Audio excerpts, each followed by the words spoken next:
For those of you who are new to the Learning Core, my name is Sarah Sturm. I'm a program coordinator at Telos. The Learning Core is a community where we meet every month to dive deeper into issues around Israel-Palestine, exploring different facets and recommitting to taking deep action to transform the realities on the ground. If you're newer to Telos, we're an organization based in DC where we're building a world in which all can flourish by unleashing our power to confront injustice. And when it comes to Israel-Palestine, we're working for a time when America and most countries around the world sustain the mutual flourishing of all Palestinians and Israelis. I hear someone can't hear me. I'm not muted. I'm wondering if it's an audio issue on your side, but if someone else could tell me if you could hear me or not, that would be great. Can hear you just fine, and I can see that Lynette doesn't have her audio connected. Okay, Lynette, there hopefully will be somewhere on your screen. And if Lynette can't hear me, I will text that to her. Yeah, I'm sure she can't hear you if her audio's not Yes. connected. Sorry about that. We want everyone to be able to hear, so hopefully that gets started quickly. But in this moment, we're over 100 days in since October 7th. There is so much pain and suffering and trauma that has happened in the past and is ongoing. As we look at what's happening on the ground, it's important to keep our focus both on that, but then also to continue diving into the deeper context that we know existed before October 7th and helps us see the biggest picture possible of the problem and the situation. So as peacemakers, we can address every facet of this in our advocacy. I don't want to diminish what is happening in Gaza. You know, over 100 days into this, over 25,000 Palestinians have been killed. There are thousands more missing, buried under the rubble. Over hundreds of thousands of people have been displaced and significant numbers of dwelling units have been destroyed. There are over 100 Israeli international hostages still held in Gaza, and the humanitarian crisis is spiraling out of control. In the West Bank and East Jerusalem, settler violence is increasing. We know that we can't stop advocating around these issues. Ceasefire continues to be our call to action and our demand for elected representatives. And also, as I mentioned, we need to understand the bigger context so that our advocacy takes into account every single facet of this. So that's why today we have the pleasure of being joined with one of my newer Telos colleagues for a conversation around Palestinian citizens in Israel, who they are, their experience in the current moment, how they fit into the bigger picture, and why it's important for us to understand this. So I want to introduce to you all Layan. She is a new colleague of mine based in Tel Aviv. Born and raised in Nazareth, she's pursuing her bachelor's in English literature and social justice at Tel Aviv University and is originally from Nazareth. So Layan, welcome so much. We are so grateful for your presence today as you navigate your own advocacy and living in the context of, Israel-Palestine right now that is in a moment of upheaval and turmoil. So I want to welcome you and have you start off our conversation today. Just asking, Palestinian citizens of Israel are 20% of the population within Israel. What's the history of the community and how do Palestinian citizens of Israel have Israeli citizenship? Hi, everyone. My name is Layan. It's a pleasure and an honor to be with you today and to share my personal story as a Palestinian citizen in Israel. That's a great question. Before we dive into that, I just like to introduce more about myself so that you have a clearer image of what a normal Palestinian Israeli citizen looks like, lives like, so that you have a clearer image as we go on. So as Sarah said, I was born and raised in Nazareth, which is a huge part of who I am today. I study in Tel Aviv currently, and I live in Tel Aviv as well. My family, I will be speaking also about that a little bit because I come from middle class, which is most of the Israeli Palestinian citizens. So my family was well off financially, but we were never considered rich. My father had a local business in Nazareth that did well for itself. And my mother, she managed business in the tourism industry in Nazareth as well. When I was 10, my father closed down his business and he dedicated himself to ministry. And 5 years after that, my mother did the same when my father became a pastor. I attended NBS, which is Nazareth Baptist School. It's a private school that was established and built by American missionaries in 1935, which is before Israel was born. And that's also a big part of Nazareth and the population over there. We have many, many private schools, all of which are Christian, that were established by different like missionaries from different denominations. Nazareth has the majority of the population in Nazareth is Muslim, not Christian, although some people might believe otherwise. And it is completely Arab. It's not mixed whatsoever. There are no Jewish people living in Nazareth. It's been considered a city for a very long time. It's not a village. And it even gained itself the title of the Arab capital in Israel, for being the main city where most people from surrounding villages would come to work and look for other services. It has what other Arab towns and villages might not, like hospitals, for example. That's a great example. We have multiple hospitals in Nazareth. So we didn't have to leave Nazareth if we didn't want to. So my first serious encounter with Jewish people was when I moved to Tel Aviv to study and to work as well. And that was a culture shock, to say the least. It was different in every sense of the word, from culture to language to food to fashion. It was all in all just a different type of experience for me. Tel Aviv is one of the oldest modern Jewish cities. So not like Jerusalem, that's ancient. Tel Aviv was established in 1909, and that's quite old. So before Israel was born as well. That's my life story in short. I'm excited to share more with you. And diving into the Palestinian population in Israel, I just like to clarify that 20% of Israel's population is about 2 million people. So we're talking about 2 million Arabs inside of Israel, 2% of which are Christian, only that many, not more. And before 1948, there was an estimated, excuse me, 1.2 million Arab Palestinians in Palestine, including Christians.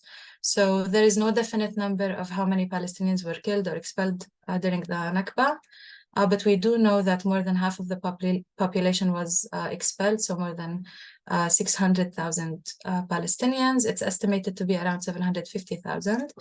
And it's estimated that 150,000 Arabs were left here after 1948. So this is just so you have a better understanding. We're not talking about huge numbers, so that you have like proportionate expectations of what we're going to talk about.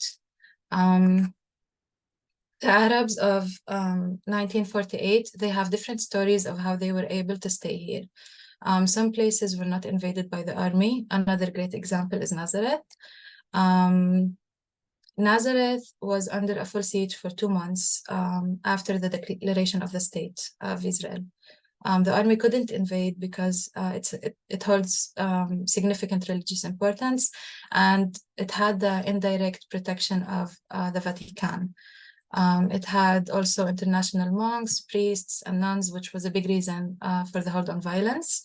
And after 2 months, the white flag was raised, and Nazareth, like many other Arab villages, was put under suffocating military rule. The military rule was a period marked by restrictions on movement, land expropriation, which is a huge part of the military rule and why it was put in place, and other measures that affected the daily lives of Arab citizens in Israel. So the military rule was lifted in 1966, after we were no longer deemed as threat in the eyes of Israel, and also after they had expropriated enough land. And they had also pressure, international and otherwise, to kind of treat the Arab citizens equally. So that's when it was lifted. This treatment, the treatment of Nazareth, of being protected because it was a it wasn't because it had a Christian population by any means. It was only to protect the integrity of Nazareth as an ancient city that has significant importance in Christianity. So this type of treatment of a full siege did not apply to other Christian villages and towns. Many of them were completely destroyed and massacred. So this is not to say that Christians received better treatment.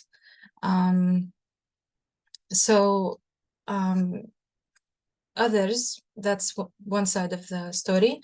Others took refuge in other villages or towns that did not meet the same fate. So, for example, if someone had run to Nazareth, they would have survived. So that happened also. People were displaced inside what we call today Israel, and they were able to stay here. And others were also able to somehow sneak back into Israel after fleeing to other surrounding countries. These were mostly individuals, like one sibling out of a full family. It wasn't like full families came back, but they matter because they make full families today. So some people my age, for example, have grandfathers that have no siblings or any other family here except the one they created. This is regarding the Arabs of 1948. When Israel was established, it did not include the West Bank, Gaza, or the Golan Heights. In 1967, Israel invaded 3 countries and occupied Sinai from Egypt, which included Gaza, Golan Heights from Syria, and the West Bank from Jordan. Jordan had occupied the West Bank in 1948. So old Jerusalem was actually in Jordan, and anyone who wanted to visit before that, before 1967, had to go through Jordan. There was a wall separating ancient Jerusalem and West Jerusalem. Israel created West Jerusalem, actually. It's not old like East Jerusalem. It created it by joining a few small towns and villages, like Ain Karim, if anyone has heard of it, under one municipality and calling it Jerusalem. So after they occupied East Jerusalem again, we now have West and East Jerusalem. Immediately after the war, the West Bank, the 1967 war, I mean, the West Bank and Gaza were put under military rule.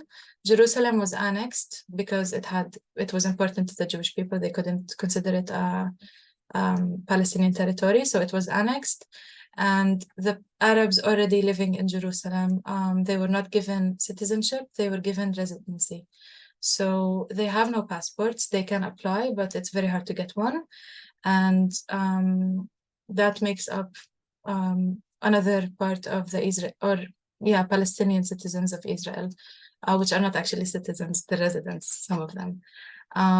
The Golan Heights, the situation there was similar, but a little different.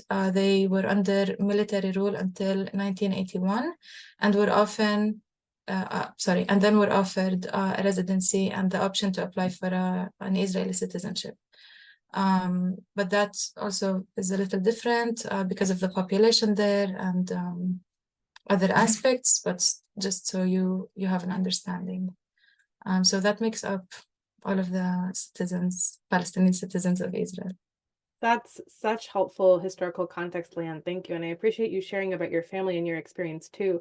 I want to pull out just a couple of themes because we're going to pick up on them. But I think one thing that stood out to me really was luck.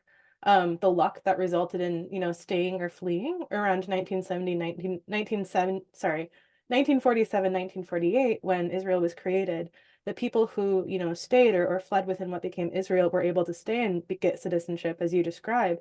And the people who fled to nearby countries or the West Bank or Gaza didn't get citizenship because they were outside of what became the state. And so just that piece of luck and randomness and who got to stay and who got to go, I think is really interesting and important to understand how people end up different places. And then also what you were mentioning about different rights. Palestinians in East Jerusalem have permanent residency status, but not citizenship, where you have citizenship. I also just want to pull out one point of clarification. Different people use different language. When Layan is describing Arab Israelis, that term is often used synonymously with Palestinian citizens of Israel, but I also want to know that there are Arab Jews. Around 1947, 1948, a lot of The Jewish communities across the Middle East and North Africa ended up fleeing violence in those communities. Much bigger context there that's beyond the scope of today's conversation. But I just want to make sure that folks know that there are Arab Jews who have strong, fierce identities and are proud of that heritage and history. So when today we're talking about Palestinian citizens of Israel or Arab Israelis, we mean folks who are not Jewish and identify as Palestinian, just to clarify that. So just as you hear different terms used, that's why. Layan, I want to dive a little bit more into some of today's implications of what you described. That's super helpful historical context. As you mentioned, Nazareth is a very Palestinian city. There's a lot of separation between Jewish Israeli cities and spaces and Palestinian Israeli spaces. Whether or not folks on this call agree with the label of apartheid to describe Israel and the occupied territories, it's one that human rights organizations are increasingly using. And as we dive into this piece, I'd invite folks to remember to listen, to understand, and hold perspectives in tension. Even if you don't agree with that label or you think there's a lot more nuance there, understanding why it's used is, again, really helpful to seeing the bigger picture and context. And as Layan said, Palestinians who ended up in different areas, the West Bank, Gaza, East Jerusalem, outside of Israel-Palestine, experience today and a relationship to Israel and the occupation and, before October, the blockade of Gaza very differently. And so all of the different laws and systems that apply differently to Jewish Israelis and Palestinians, whether they're citizens or not, are part of that system that human rights orgs are increasingly calling apartheid. In past conversations through the Learning Core that if you haven't caught yet, you're welcome to catch up on our YouTube channel, we've talked about the experience of Palestinians in Jerusalem. We've talked about the different system of building permits, different planning systems. So we've started to dive into how Palestinians are legally treated differently. But today I just want to focus, Layan, then on the legal distinction for Palestinian citizens of Israel and Jewish Israelis, which is a little bit more nuanced, especially because theoretically they have equal citizenship. And one of the biggest things to happen, or the moments where this really kind of was a reckoning, was back in 2018 when the nation state law was passed. Can you give us a little bit more context on what the 2018 nation state law was and its impact on Palestinian citizens of Israel? Yes, I can. So the 2018 nation state law is essentially a non-democratic law that was passed in a democratic state. It changed how Israel views itself and the minorities within. It basically affirms Israel as the national home of the Jewish people and makes several key declarations regarding the state's character, symbols, and policies. It declares the state of Israel as the state of the Jewish people, and thus every citizen that is not Jewish becomes unequal in the eyes of the law.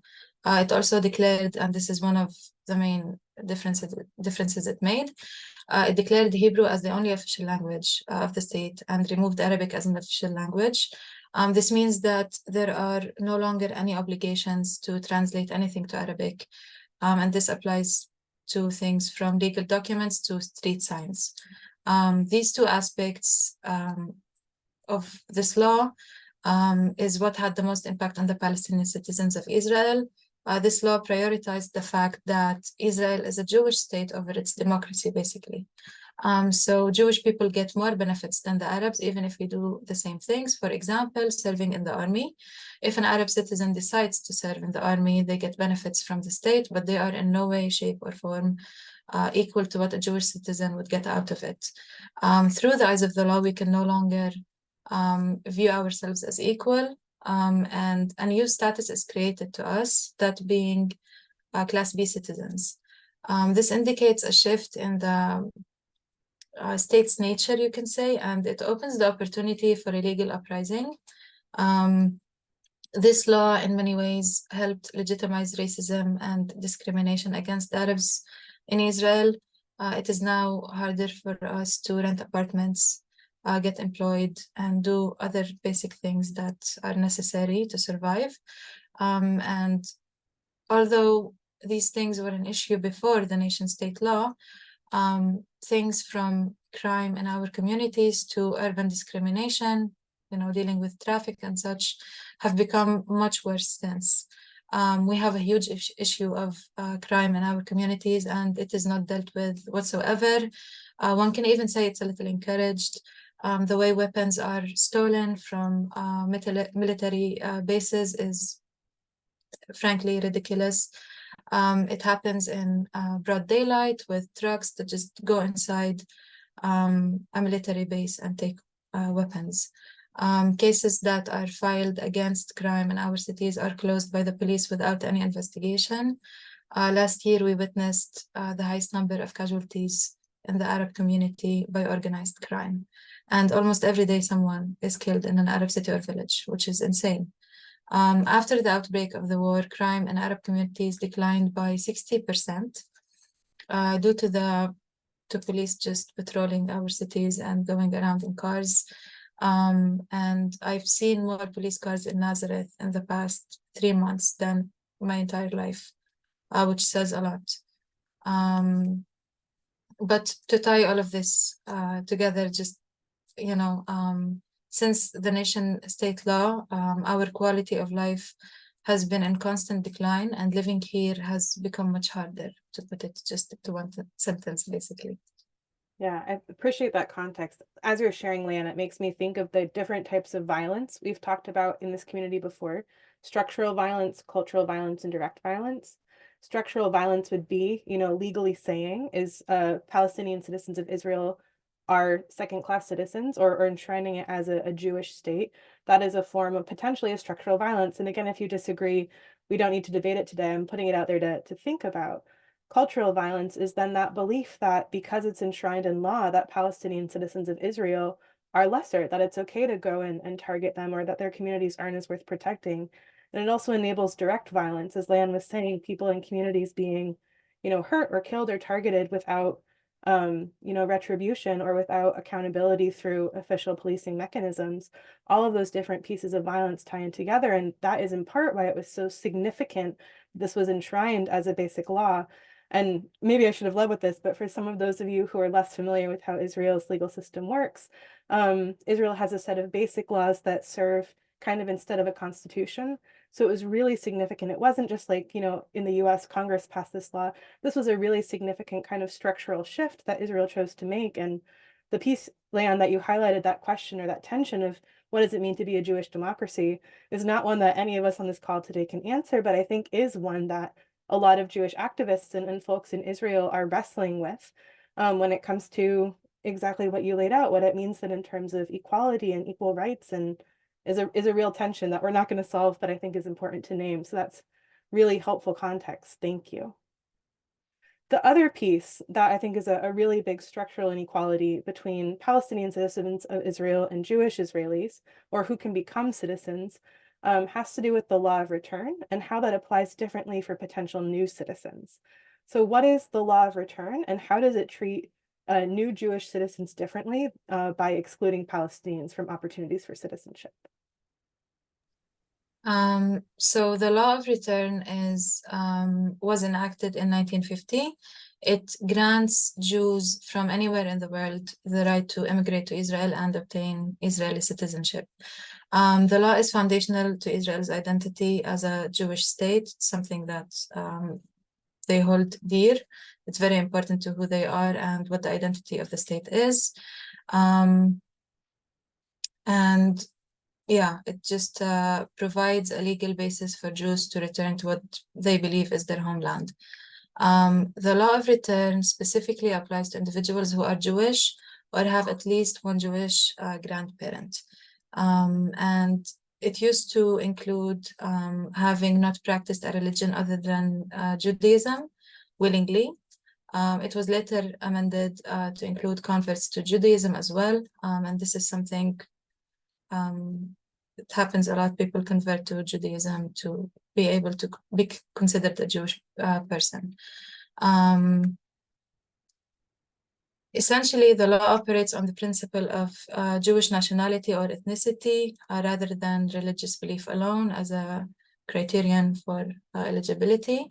This law of return does not apply to Palestinians, including those who were displaced or became refugees as a result of the Nakba, which I think is the main issue here.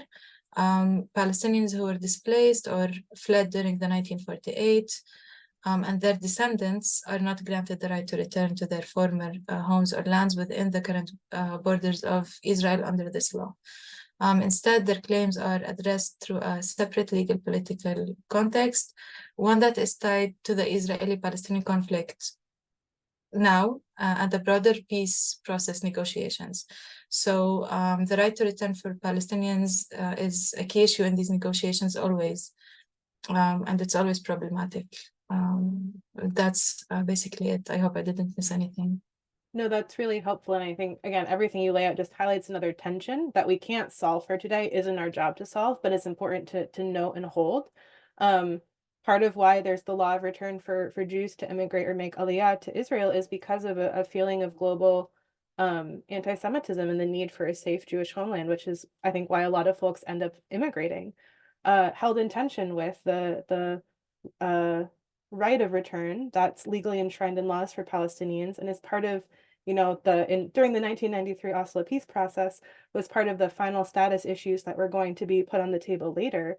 As you just highlighted, it's something that is not going to go away and is a tension that eventually needs to be resolved. And so I invite all of that, and thank you, Layan, for sharing all of that as part of the things that we continue to hold in tension as we look at all of the different facets of why these things are, so we can work to address them in whatever capacity that looks like. That was so much legal context and history, and I'm really grateful for you offering it. I'm going to ask you to talk a little bit too now about the social fabric impact, or the impact on individuals in their daily lives as they experience what it means to live as a Palestinian citizen of Israel. As you said, the experience is very different in Nazareth than in Tel Aviv. So what is the interactive day-to-day experience of Palestinian citizens of Israel, knowing that you can also only speak, for yourself or your network? I'm not asking you to speak for everyone. That's great. Thank you, Sarah. So yes, basically, this varies significantly depending on where you live, what you look like, what you do in life, and what the situation currently in Israel is like. So if I was thinking about how to introduce this answer, and I thought maybe I could introduce the 3 biggest cities in Israel as an example and kind of cover as much as I can. Again, I only speak for myself. This is my experience, but I hope it's helpful. So the 3 biggest cities in Israel are Haifa, Jerusalem, and Tel Aviv. So if you were to take Haifa, for example, it's marked, it's usually a city that is cited as a good example of what coexistence is. It's a mixed city, both Arabs and Jews live there. Jews are the majority, but there's a significant Arab minority there. They have shared neighborhoods, shared public services, mixed schools, which is really important and not very common. So Haifa is simply just has a more tolerant atmosphere, and it reflects how some Arabs experience life in Israel, which is very peaceful, supports coexistence and so on. Tel Aviv is more liberal and secular than any other city, I think, in Israel. It is not mixed. It's mixed in the sense that it kind of has a little bit of everyone from everywhere, but it's not mixed in the sense that it's known to be a city that holds Jews and Arabs as well. This, of course, is excluding Jaffa. Jaffa is a very special case. But yeah, the Arabs here and many of the Jewish people here are not originally from Tel Aviv. This creates an interesting mix of cultures, and seeing as Tel Aviv is a liberal city, there is a generated sense of freedom to be who you are without fear of encountering racism or rejection. Unfortunately, this doesn't last in Israel for very long. Every once in a while, you have something that happens to you. But there is this general sense of peace that is easy to maintain if it's not actively provoked. This, of course, again, depends on many different things. For example, while a Muslim lady in a hijab might not necessarily get harassed in Tel Aviv, her experience will still differ greatly from mine as someone who has no visual indications of who I am. And this is just like a funny story. Not even my accent gives me away. Jewish people usually guess that I'm from Argentina, Brazil, Spain. They never go for the fact that I'm an Arab. So even when I speak Hebrew, they can detect where I'm from.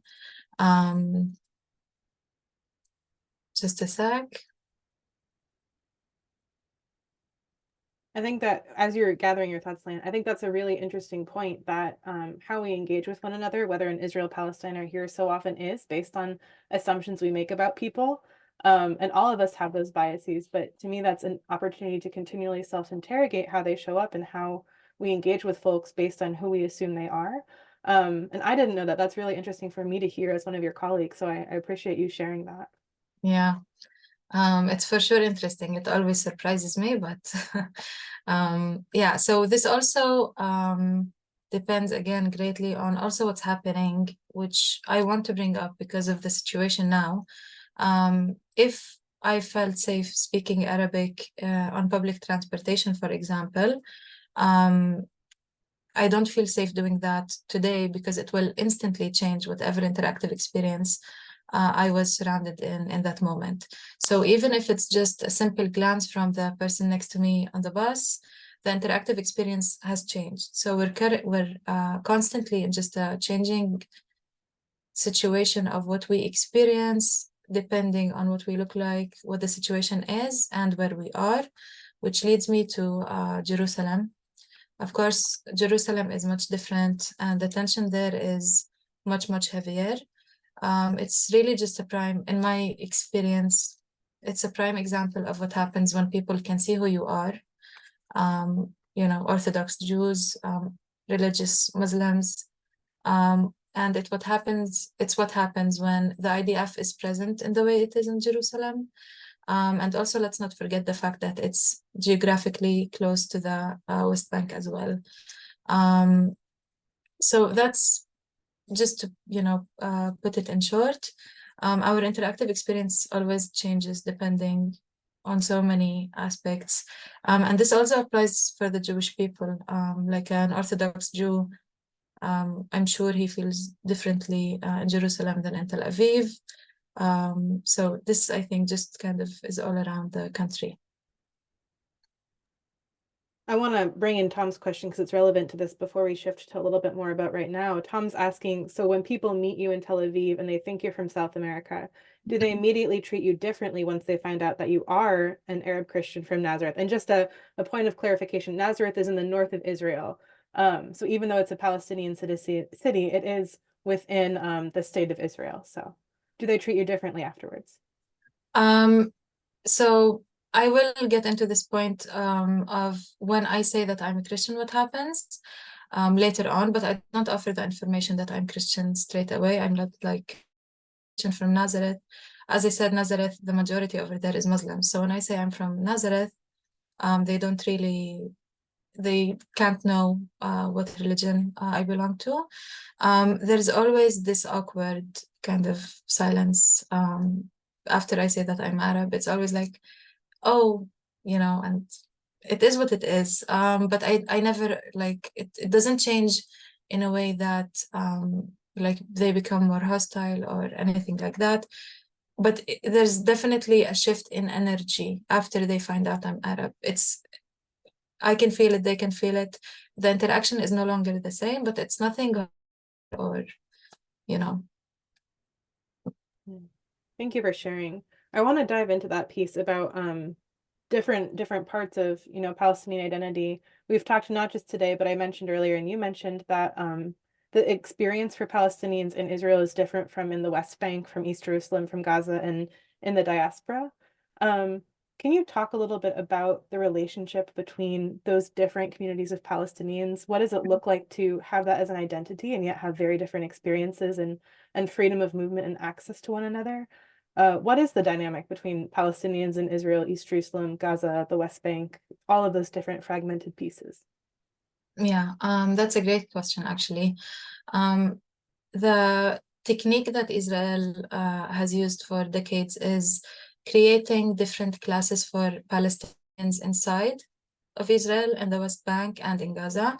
So the way it goes is us, the Palestinian citizens of Israel, we're like, first class.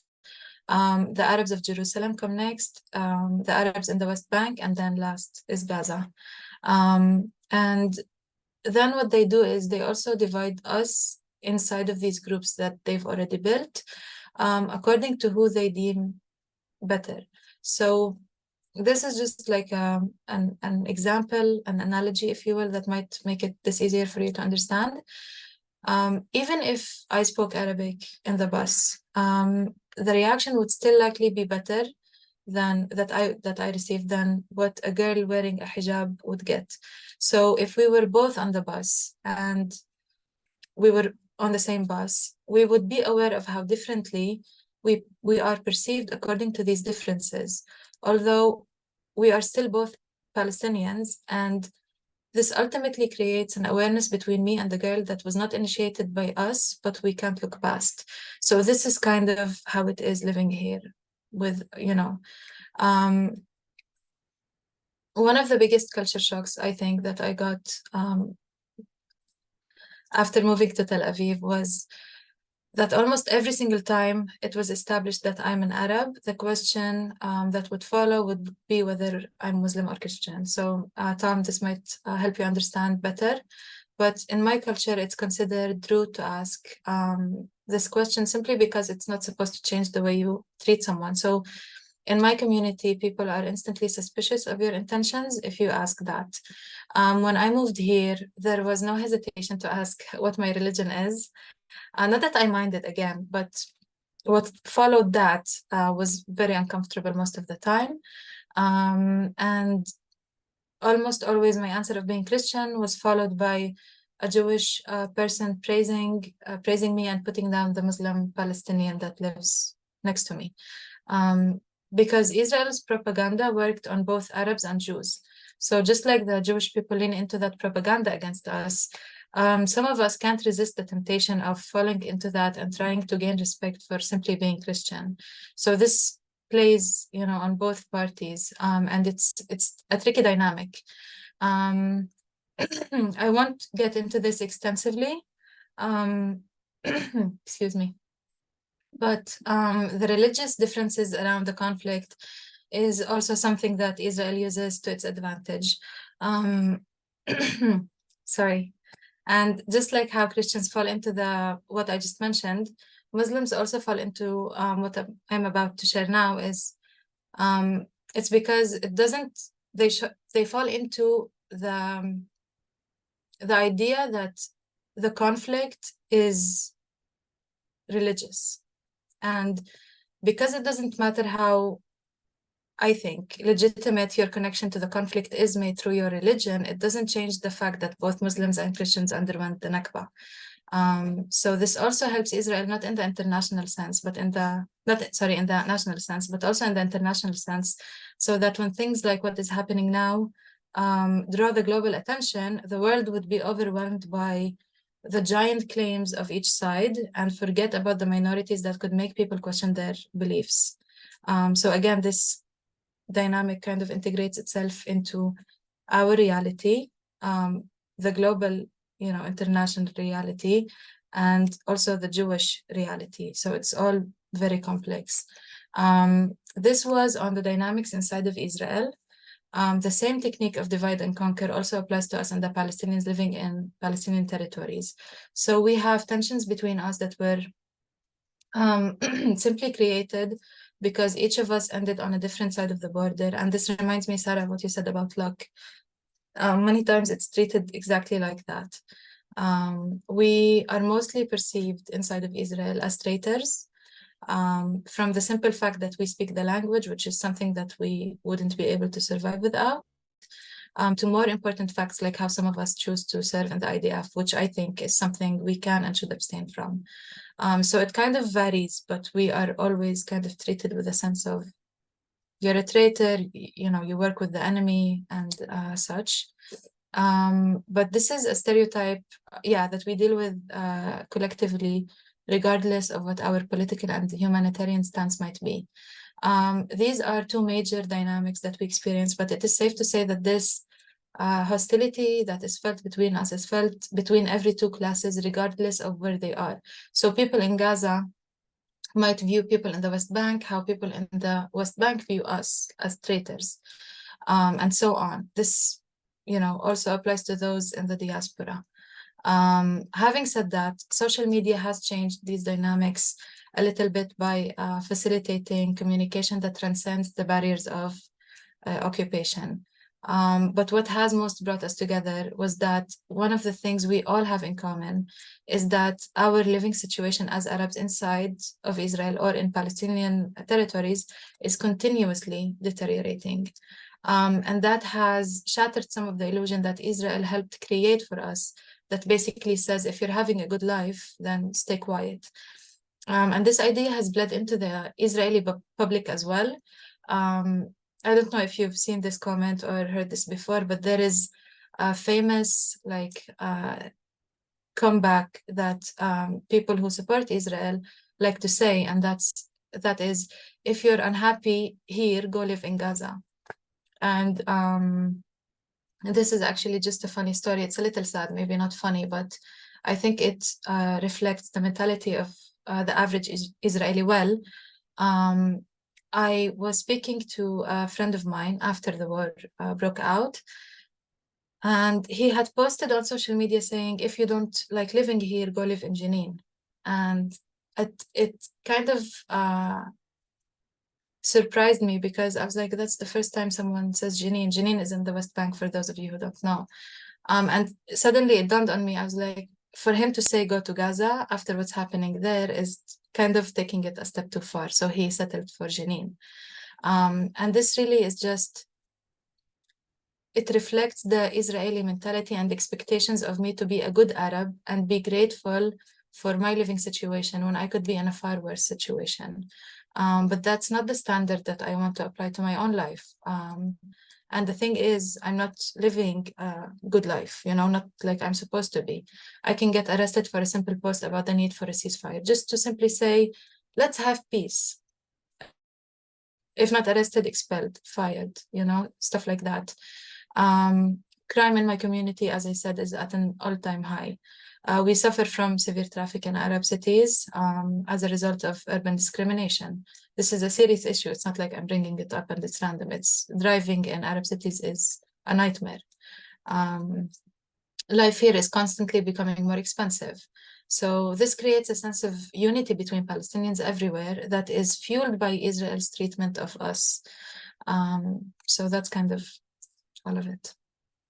There's so much in there, Layan, that I want to unpack, and I know we're starting to move towards the end of our time together, so remember to put questions in the chat. But what comes up for me as you share all of that is how effective it is to use a scarcity mindset or a zero sum to keep people from coming together to cast vision or to non-violently advocate for mutual flourishing. And I think what you highlighted of the division of, Palestinians within different areas, but then also the division between Jewish Israelis and Palestinian Israelis, there are so many wonderful people and movements that try and span across that kind of Jewish-Palestinian divide within the country that don't ignore the very different political experiences and realities, but say the way we transform anything is to transform it together. And as you're sharing too, it makes me think a lot of times people who nonviolently resist or try and advocate for mutual flourishing or human rights, freedom, dignity, security, are seen as doing it because they hate a country or they hate someone or something. And so often in my experience, as I've engaged with partners or activists, it comes from a place of love. And so I really appreciate what you shared around the response being, well, if you don't like it here, you can leave. That gets thrown out sometimes in the US too.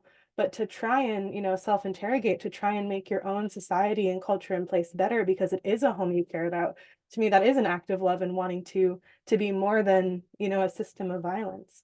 So there's so much food for thought there. Again, I invite everyone to hold what Layan is sharing in tension with everything else you already know and are hearing. And I also want to shift to why, in the current context, we felt it was important to have this conversation today. So much of what Layan described has been going on for years and decades. It existed before October 7th, but has gotten significantly worse in really concerning ways since. The Hamas attacks on October 7th were horrific and inexcusable. Nothing justifies that at all. Atrocities must always be universally condemned. And part of why we seek to make violence visible is so that people do universally condemn atrocities and universally advocate for human rights. That's why we hold things in tension. One of the things I want to bring up that I have seen as an American who cares about this and works on this is that Palestinians are continually expected to disavow Hamas before they're allowed to assert their humanity or even advocate for peace and the right to live. They don't get to draw attention to the violence they faced for decades, and that we also have to be concerned with.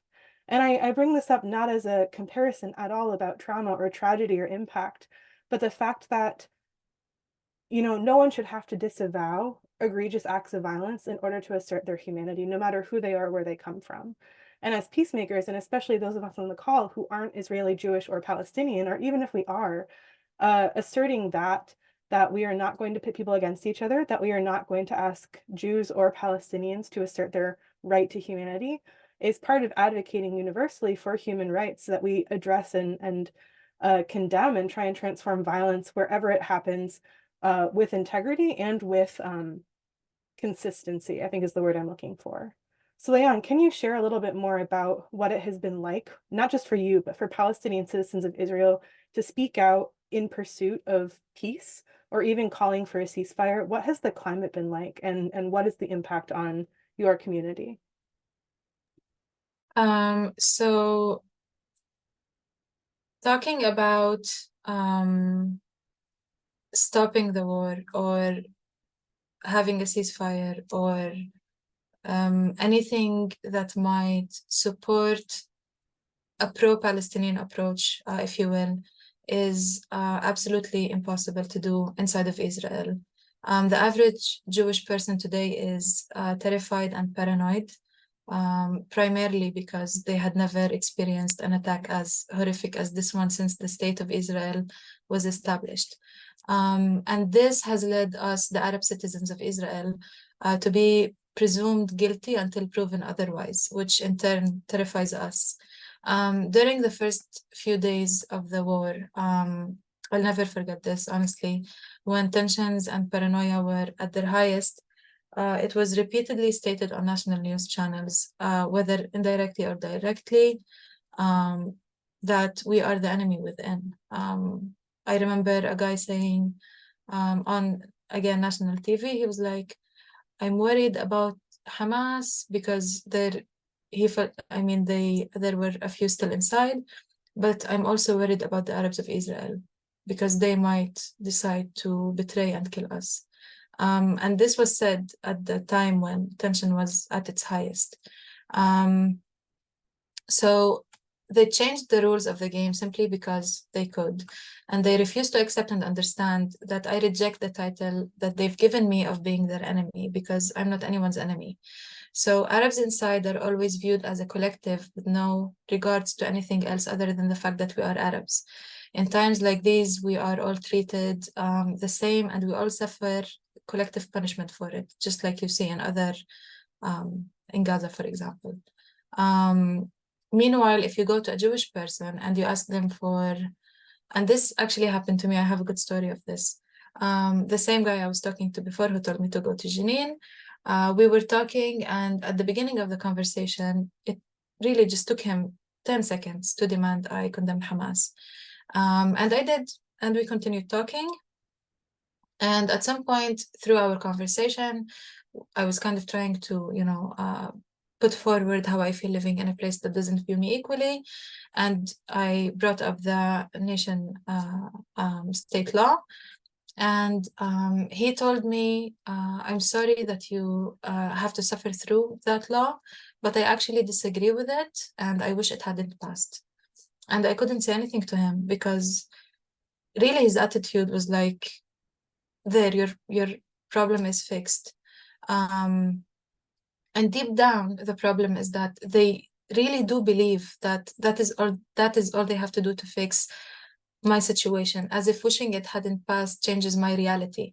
And this division between the Jewish people is something of like division between them of what they think is something that they use for their advantage when they want, but it's also what can rip them apart.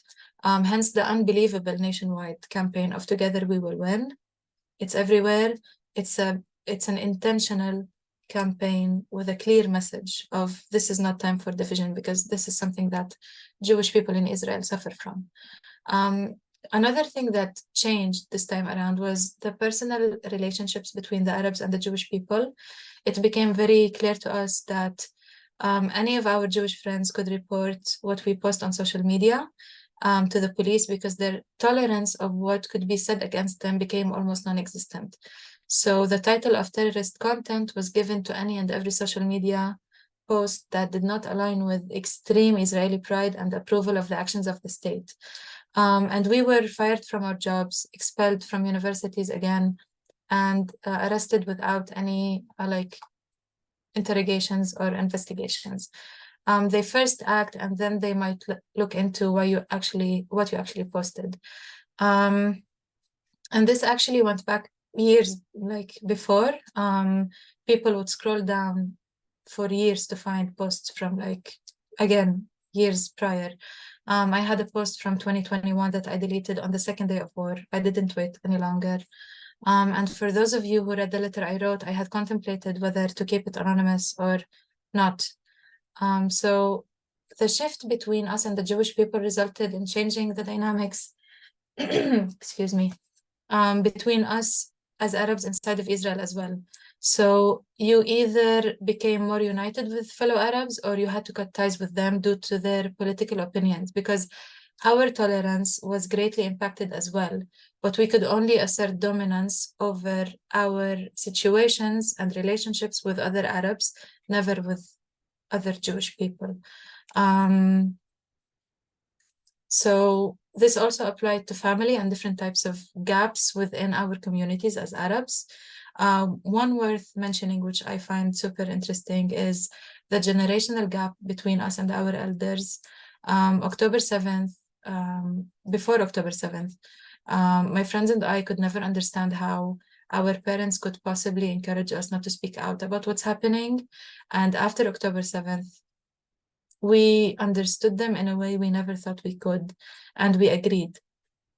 And the problem is that we once had the illusion that we had the freedom of speech, but our parents really did know better. And I feel much closer to them now because of that understanding that I've acquired since the war started. And really, for the first time, we realized that risking our livelihood for the sake of a short-lived post on social media is not the smartest way to go about implementing change. So it's not only our relationships with the Jewish people that could restrict us, but also the dynamic within the Palestinian community in Israel, according to where we stand in regard to what's happening. And another extremely important reason that we can't speak out in Israel is because the people in Israel, or not the people, Jewish Israelis, most of the time have no idea what is happening in Gaza. News channels here do not talk about any of it, no matter how monumental it is. I'm not talking about the war, I'm talking about what's happening in Gaza. So, for example, when I wanted to watch what was happening when Al-Shifa Hospital was struck, I opened the TV in my own living room, and I couldn't find one Israeli channel talking about it. So I had to go to Al Jazeera, and I have the privilege of speaking more than one language. Israelis couldn't find that same coverage in their own language on any Israeli channel that night. So this creates a bubble of ignorance that fuels indifference, just fuels indifference. And as someone who does not support this approach, it is really suffocating sometimes to live here, especially in times like these.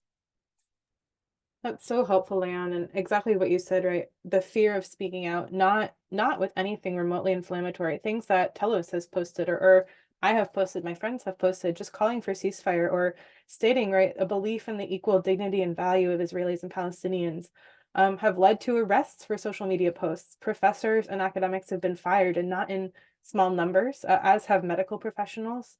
And so the threat of speaking out to condemn violence, but then also to advocate for a future of what I'm going to call mutual flourishing, or a future of peace where the dignity of both people is upheld.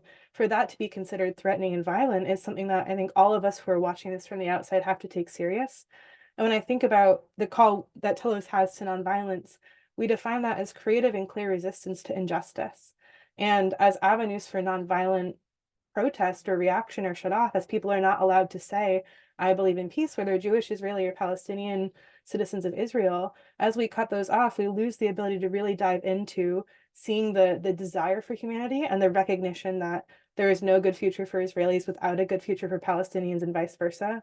And I'm going to say as a call to action for all of us on this call, it's also a huge part of why we in our privilege have to keep speaking out.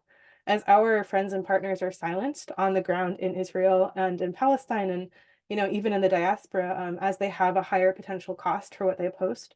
That's why it's so important for us to assert our support for Israelis and Palestinians, our support for freedom, dignity, security for both in equal measure, even as we all recognize we don't have all the answers, we don't have the solution that's going to fix all of this. But wherever we see violence, we have to condemn it. And wherever we can assert humanity, we have to do that equally. I genuinely believe that's part of what we are called to do as peacemakers in this moment.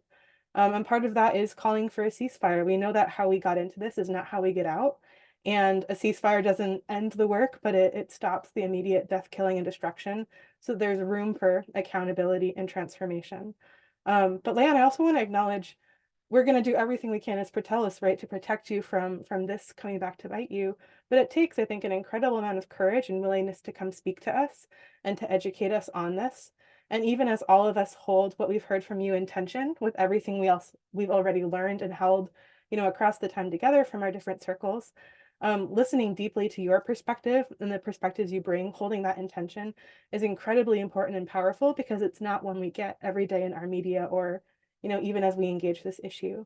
So yeah, I really want to thank you for your vulnerability and your bravery in coming to speak with us, and for everyone on this call to hear a perspective that might be newer or might be challenging to some other perspectives that you're holding in tension.